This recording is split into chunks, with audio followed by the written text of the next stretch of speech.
Saudara, serangan rudal Iran ke Israel terus berlanjut menyasar sejumlah target strategis di Tel Aviv.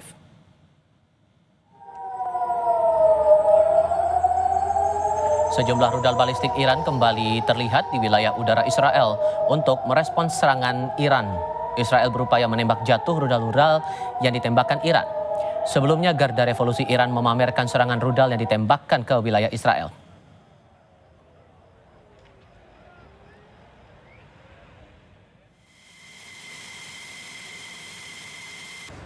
Sementara itu, militer Israel memamerkan jet tempurnya yang melakukan operasi serangan ke Iran. Dalam video yang dirilis ke publik, Angkatan Bersenjata Israel tidak menyebut lokasi pangkalan udara tempat jet tempur yang menyerang Iran. Israel mengatakan ada 50 unit jet tempur yang dikerahkan dalam operasi berbasis intelijen terhadap target militer Iran di Tehran.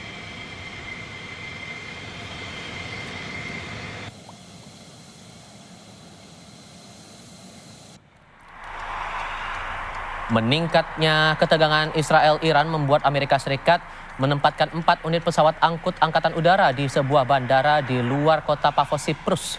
Menteri Pertahanan Siprus mengatakan pesawat itu tiba di pangkalan angkatan udara setempat beberapa hari lalu. Diduga Amerika Serikat memindahkan 12 unit pesawat F-16 dari pangkalan Italia ke Prince Sultan di Arab Saudi. Amerika Serikat mengerahkan pesawat militer dan kapal perang ke sekitar Timur Tengah diduga untuk melindungi Israel dari serangan Iran. Sebelumnya Presiden Donald Trump meminta Tehran segera menyerah dan mengakhiri perang.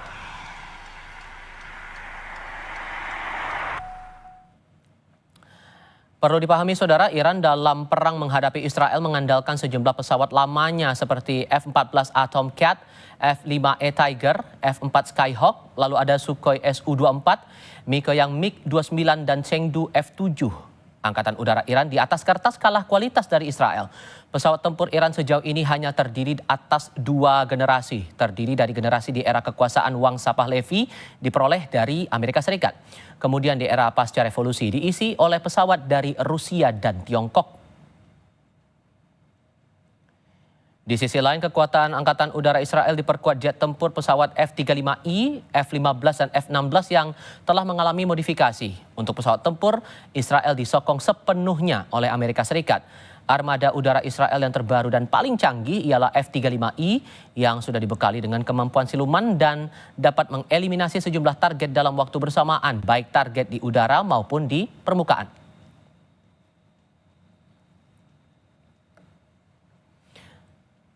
Lalu sejauh mana publik bisa membaca peta kekuatan Iran versus Israel ini? Apakah kedua negara punya kekuatan cukup untuk berperang atau berhenti di meja perundingan? Kami akan bahas ini bersama pakar pertahanan yang juga mantan pilot F-16 Marsma TNI Purnawirawan Agung Sasongko Jati dan analis wilayah Timur Tengah Hasibullah Satrawi. Assalamualaikum, selamat sore dengan Tifal. Apa kabar semuanya? Baik, Mas Tifa. Selamat sore, Mas Agung. Terima kasih semua sudah bergabung bersama kami. Saya coba baca dulu soal peta kekuatan pertahanan dari kedua belah pihak ini, Pak Agung. Kalau melihat peta kekuatan udara dari Iran sendiri, hitam di atas putihnya tampak kalah saing dengan Israel. Menurut Anda ini masih cukup kuat tidak pertahanan untuk Iran? Kita bicara dulu. Sekarang ini, pada saat ini Israel telah memiliki keunggulan di udara, atau kita sebut dengan air superiority, sepenuhnya menguasai ruang udara di atas, minimal di atas Iran bagian barat. Namun tentu saja apakah yang menjadi tujuan dari keunggulan udara itu hanya untuk mengebom sasaran-sasaran berupa orang atau berupa tokoh atau berupa markas besar?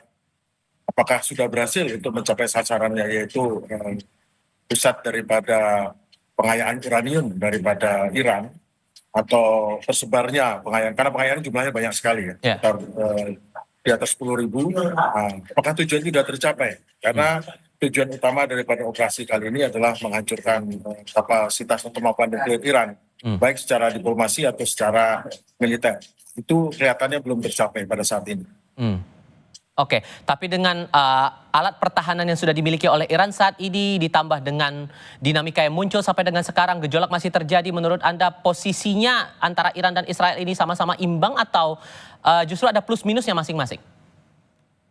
Masing-masing memiliki target yang berbeda ya, karena strategi yang digunakan oleh Israel itu sangat barat ya, sangat Clausewitz dan Gemini, mengarahkan kepada center of gravity atau center kekuatan. Nah, berdasarkan analisa mereka menganalisa kekuatan Iran terletak pada pimpinan perangnya, yaitu Garda Revolusi, kemudian beberapa mungkin sasaran seperti Kementerian Pertahanan dan beberapa objek-objek lain di bawah. Dengan cara ini mereka menganggap bahwa Iran akan menyerah atau Iran akan mengalah dalam perundingan, namun ternyata itu tidak terlalu akurat, dan ternyata meskipun yang normalnya di negara lain itu membuat mereka lumpuh, justru Iran masih sanggup membalas dengan mengirimkan rudal yang meskipun mungkin hanya 10-20% masuk ke wilayah Israel, tapi cukup memberikan balasan yang membuat tentu ada masalah juga di Israel, kepercayaan pada pemerintah. Intinya menurut saya adalah strategi Israel dan Iran ini adalah strategi yang memang berlawanan. Iran menggunakan strategi seperti Sun Tzu, bergerilya ataupun asimetris. Yang satu lagi sangat Clausewitz dan Gemini, mencari center of gravity yang sampai saat ini kelihatannya belum tercapai tujuan daripada Israel. Anda juga punya pengalaman membawa pesawat F-16 yang juga dimiliki oleh Israel. Kita juga tampilkan untuk alat pertahanan yang dimiliki oleh Israel sejauh ini. Sehingga kalau Anda membaca dinamika saat ini, apakah posisinya sekarang Israel diuntungkan secara pertahanan atau sebetulnya ada celah sendiri nih di tengah dinamika yang muncul sampai dengan sekarang, Pak Agung? Pesawat udara itu adalah alat untuk menyerang dan bertahan. Namun untuk menghadapi serangan yang menggunakan peluru kendali, apalagi kendali balistik yang menggunakan dua sistem booster sehingga bisa mencapai kecepatan hipersonik, maka pesawat terbang bukan alat terbaik untuk mencegahnya. Itu harus menggunakan dicegah dari awalnya dan atau di akhirnya betul-betul. Jadi satu rudal itu membutuhkan 2-3 alat penangkis. Dengan 2.000 rudal yang dimiliki oleh Iran, berarti harus ada 3.000 rudal penangkis. Nah, ini yang apakah cukup mempunyai persediaan rudal penangkis, itu yang jadi masalah besar. Jadi di bidang pertahanan kelihatan Israel juga nggak terlalu mampu untuk bertahan dari serangan rudal karena akhirnya tembus juga kan. Pak Hasib, begini, sudah ada perkembangan dari Amerika Serikat sudah menempatkan 4 pesawat angkut standby di Siprus sekarang kondisinya. Ditambah dengan kalau kita kaitkan dengan pernyataan Presiden Donald Trump sejauh ini dan G7 juga sudah menyuarakan pandangannya atas konflik Israel-Iran ini, sejauh mana ini akan berujung nanti? Ya, terima kasih Mas Agung. Saya di waktu yang cukup singkat ini, saya tetap ingin memulai dari empati kita semua kepada para korban dari kedua belah pihak. Sembari berdoa semoga perang ini tidak berkelanjutan, menimbulkan penderitaan bagi kedua masyarakat sipil terutama. Mas Agung, Mas Tifa, kalau saya melihat dari perkembangan hari ke-7 ini, yang ditanyakan tadi, yang pertama memang di tingkat statement itu jauh lebih cooling down di hari ke-7, terutama kalau dibanding hari ke-6. Kita lihat dari ke-6 Presiden Trump terutama itu sampai pada tinggi-tingginya ancaman yang disampaikan. Tapi di hari ke-7 ini justru ada hal-hal yang tone-nya jauh lebih positif karena bahkan ada berita bahwa di antara timnya Iran dan Amerika Serikat kemungkinan akan berunding. Itu di tingkat wacana ataupun pernyataan, dan memang per hari ke-7 ini Presiden Trump tidak mengambil kebijakan apakah akan bergabung dengan Israel atau tetap dalam posisi yang netral dalam tanda kutip walaupun tetap lebih dekat ke Israel. Tapi di tingkat lapangan saya melihat justru ada agresivitas yang jauh lebih tinggi.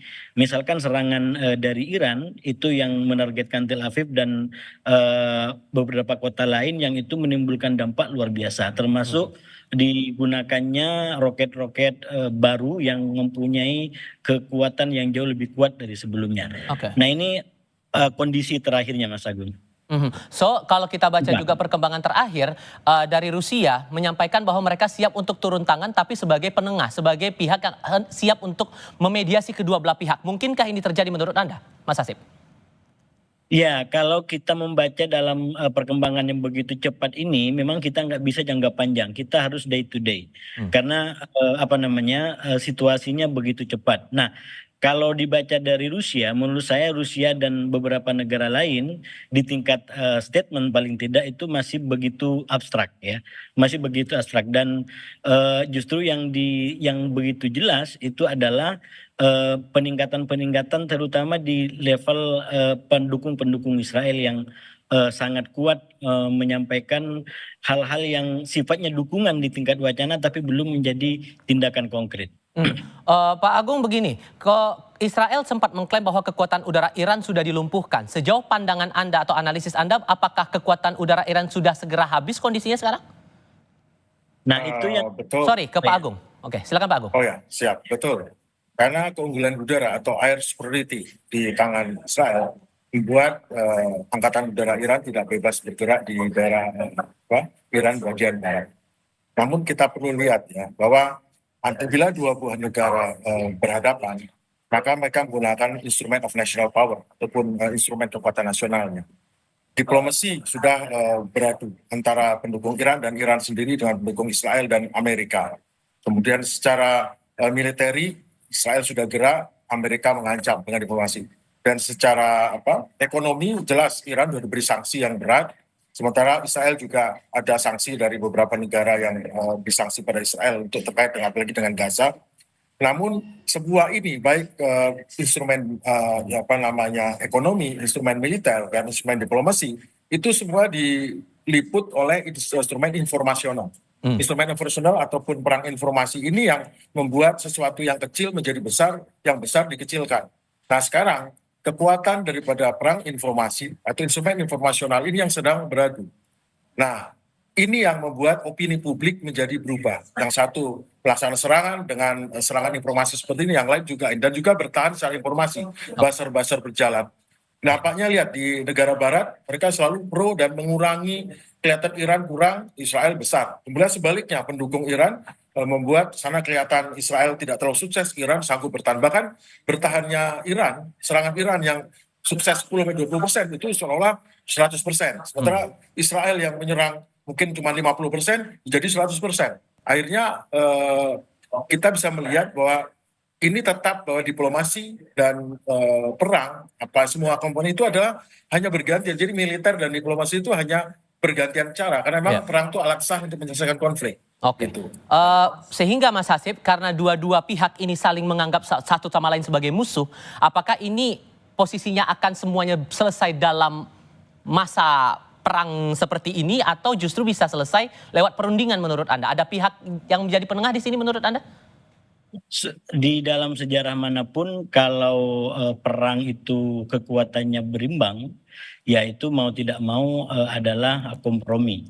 Kalau itu berimbang. Nah sekarang ini terus terang secara de facto ini kan masuk kepada keberimbangan kedua kekuasaan. Jadi nggak bisa lagi ada klaim bahwa ini yang menang, ini itu tidak bisa. Faktanya roket-roket itu saling menyerang gitu. Nah oleh karena itu suka tidak suka dalam pandangan saya kita akan melihat kompromi pada akhirnya yang akan berakhir pada kesepakatan di antara kedua belah pihak. Dan itu kita nggak bisa memprediksikan kapan dan seberapa dekat atau seberapa lama lagi. Tapi kalau terus begini, walaupun secara politik dengan imbang ini Iran yang dimenangkan. Karena Iran menjadi penyeimbang baru, penguasa baru, dan kekuatan baru di Timur Tengah. Tapi secara fakta lapangan, peperangan tetap aja kalau berimbang begini, maka harus berakhir di perundingan. Demikian. Tapi sesungguhnya Mas, AS kan sudah menyatakan dari berbagai dinamika yang ada sekarang membantu Israel. Apakah Iran juga secara tidak langsung punya backing Rusia dan Tiongkok dan kemungkinan bisa turun tangan juga dalam konflik ini? Nah itu yang berbeda menurut saya. Pendukung Iran ini agak lebih hati-hati daripada pendukung Israel. Pendukung Israel, Amerika itu walaupun faktanya di lapangan nggak melakukan sesuatu, tapi statement sangat dekat gitu. Tapi Iran menurut saya sejauh ini tidak terlalu mendapatkan dukungan yang dekat daripada negara-negara ini. Walaupun Iran sendiri mengatakan kami nggak akan pernah mengandalkan siapapun, kami akan berjuang dengan diri kami sendiri. Itu bedanya di antara Israel dengan Iran hari ini. Oke, Pak Agung, kalau melihat tadi kan sudah sempat singgung soal kekuatan Iran. Bagaimana dengan Israel? Kemungkinan mereka akan bertahan dengan kondisi pertahanan mereka saat ini di tengah konflik yang masih berjalan sekarang ini, kemungkinannya gimana?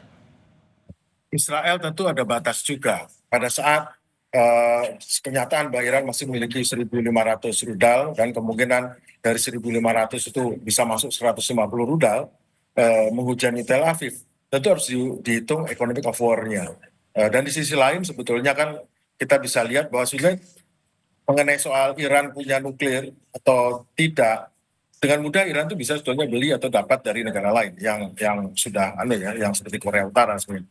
Namun ini masalahnya adalah Israel itu, pemerintahan Israel sekarang survive kalau dia bisa mengalihkan soal Gaza dengan yang lain, karena di Gaza sendiri dia sudah sangat degraded namanya, citranya. Sekarang dia perlu ada perang lain ataupun konflik lain yang membuat dia menjadi ada balance. Jadi ini semata-mata adalah jadi perang secara fisik, perang secara diplomasi, perang secara ekonomi, dan perang secara informasional. Ini sudah diolah dengan rupa karena terus terang di soal Gaza, Israel itu makin lama makin nggak relevan lagi dia melaksanakan misinya. Dan dia harus stop itu. Nah, untuk menyetop ini harus ada suatu hal lain, yaitu konflik dengan Iran.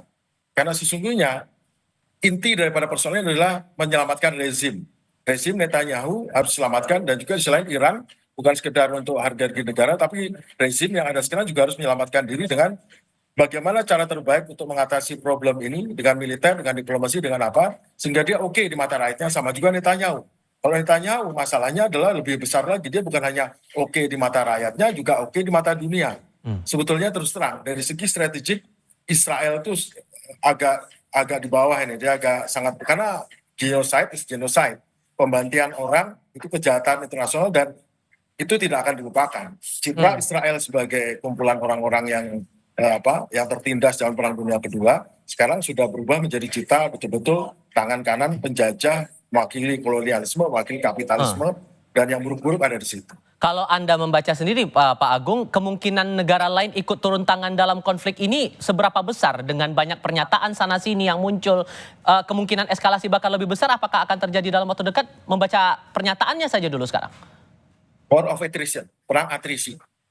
Pada saat perang besar sudah lewat, maka ada perang atrisi, perang gerilya atau perang ini. Sekarang diam-diam mungkin ada yang belum tahu ya, dari Pakistan sudah nyebrang itu peralatan senjata. Dan apakah kebebasan dari ruang udara bagi pesawat Israel itu akan bertahan selamanya? Belum tentu. Karena bisa saja secara diam-diam menyelundupkan 1, 2, 3 rudal ataupun peralatan sistem pertahanan udara yang dipasang di Irak, yang tahu-tahu secara diam-diam ditembakkan pesawat Israel. Pesawat Israel jatuh 3, 4, 5, 6 itu sudah merupakan kekalahan besar. Meskipun dia bisa menghancurkan 50 pesawat lawan, tapi dia jatuh 5 saja itu sudah masalah. Karena Israel terkenal sangat melindungi warganya, sangat ahli, sangat pintar, sangat cerdik. Tetapi kan sekarang sudah berubah itu. Dia ternyata nggak sehebat itu, nggak sebaik itu, nggak seideal itu, nggak secanggih itu juga. Ternyata bisa dihajar oleh Iran, yang Iran tanpa ragu-ragu menyerang Israel dan tanpa ragu menyerang pangkalan udara Amerika loh. Iran tuh dengan beraninya dan tidak takut. Nah, ini kekuatan baru di dunia, di Timur Tengah. Mas Hasib, saya harus singgung lagi masalah pesawat, 4 pesawat angkut angkatan udara dari Amerika Serikat yang masih standby di Siprus. Sehingga kemungkinan skenario apa yang perlu diantisipasi membaca kondisi yang ada sekarang ini? Iya, sekali lagi penentunya menurut saya adalah Amerika Serikat, terutama Presiden Donald Trump. Walaupun Donald Trump ini kan sebenarnya sekarang terjebak di antara komitmen dia untuk menjadi sebagai tokoh perdamaian, ingin menyelesaikan perang-perang yang sudah ada, mengingat perang-perang ini sudah terjadi sebelum dia menjabat, atau dia justru kembali kepada kebiasaannya menyerang gitu. Nah, ini yang menurut saya selain soal kepentingan ekonomi, bacaan-bacaannya ya, Amerika ada trauma tersendiri dengan perang lama yang diciptakan katakanlah di Irak, di Afghanistan, dan itu menunjukkan dampak ekonomi yang tidak ringan. Nah, saya melihat ini yang kemudian besar kemungkinan menjadi faktor Amerika dan terutama Presiden Trump sampai sekarang masih ragu apakah akan bergabung atau justru menjadi penengah untuk menyelesaikan perang ini dan sekaligus tiket menuju Nobel perdamaian yang diinginkan oleh ragunya lebih kecenderungan ke arah mana, Mas Hasib? Mas Hasib? Ya. Keraguan Anda itu lebih ke arah mana? Apakah aspek ekonomi yang juga dipertimbangkan, aspek politik, atau ada faktor lain sesungguhnya di sini?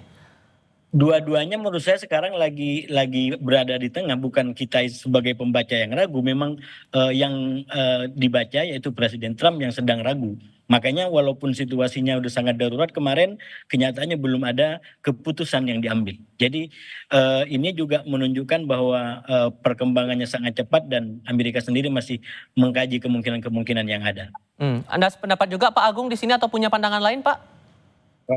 Jadi politiknya Donald Trump, politik Amerika itu sama. Jadi politik internasionalnya adalah kepanjangan daripada politik domestiknya. Di sana Trump itu berasal dari Republikan dan di sisi lain ada Demokrat. Keduanya bertentangan. Kalau Demokrat sangat liberal cenderung, kalau Republikan cenderung konservatif. Namun masalahnya dua-duanya sama-sama memiliki pendukung dari pro-Yahudi, pro-Zionis. Nah, ini masalah. Jadi Trump tidak mau kelihatan terlalu anti Israel. Semuanya kelihatan pro Israel, tapi pro Israelnya sejauh mana? Apakah pro Israelnya pro betul-betul sampai habis-habisan atau pro hanya mendukung sampai batas tertentu di stop? Dan menurut saya Trump akan tidak mau habis-habisan karena dia sangat menghitung ekonominya. Contohnya, hampir semua agen-agen ataupun badan-badan seperti USAID, Voice of America, yang sebelumnya merupakan ujung tombak Amerika untuk memperluas demokrasi, memperluas hegemoni Amerika di bidang budaya dan di bidang pendidikan, itu dibasmi sama Trump. Karena apa? Karena meskipun mereka menjadi tulang punggungnya Amerika untuk menghegemoni dunia di luar militer, namun di sisi lain itu juga menyebabkan liberalisme yang akibatnya membuat orang malah cenderung pro-demokrat yang tidak liberal. Jadi dia mau itu tetap konservatif, tidak jadi demokrat, tidak menawarkan LGBT dan lain sebagainya. Jadi ada pertempuran domestik juga. Jadi kita nggak bisa melihat Amerika mendukung Israel karena pro-Israel, tidak. Itu mendukung Israel karena kaitannya ada politik dalam negeri Amerika yang terkait dengan simpati Israel. Dengan gejolak yang masih tinggi sampai sekarang, Mas Hasib, sesungguhnya Indonesia punya peran yang cukup strategis tidak? Mengingat posisi kita kan politik bebas aktif untuk masalah diplomatik atau luar negeri ini. Apakah memungkinkan posisi kita untuk menjadi penengah di sini? Iya, kalau kita lihat peran kita dan keadaan kita sekarang sebetulnya belum bisa mampu optimal sebagai penengah. Jadi paling tidak saya sampaikan kemarin di Kompas juga, itu kita kasih masukan agar perang ini tidak berkelanjutan, mengantisipasi dampak ekonominya. Justru yang paling penting bagi kita adalah konsisten dengan agenda politik luar negeri kita, mendukung kemerdekaan Palestina. Jadi jangan terbawa dengan agendanya Netanyahu dengan menyerang Iran. Semuanya kita bicara Iran, Palestina, Gaza jarang diliput. Nah menurut saya kementerian kita harus fokus pada kemerdekaan Palestina, dukungan terhadap Gaza, apapun yang dilakukan oleh Netanyahu dengan Iran. Nah itu artinya kita konsisten dengan agenda kebijakan politik luar negeri kita.